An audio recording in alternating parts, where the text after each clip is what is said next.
Generate PRN for SSS loan payment. Payment reference number. Pumunta sa SSS website at mag-login, ilagay ang user ID at password at i-click ang sign in. Dito sa homepage, i-click lang itong payment reference number.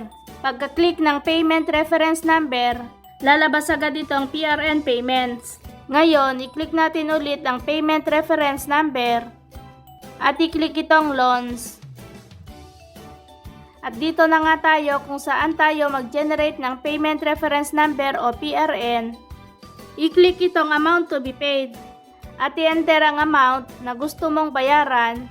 Pagkatapos, i-click itong save change at may lalabas na message, change have been saved. I-click lang ang OK para makita ang PRN. I-click itong PRN at lalabas na itong payment reference number. Dito makikita yung payment reference number.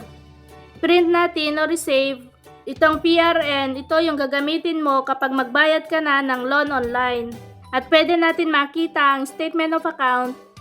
Para makita ang statement of account, click lang itong SOA. At lalabas na itong statement of account. Makikita lahat dito yung details, yung balance ng loan.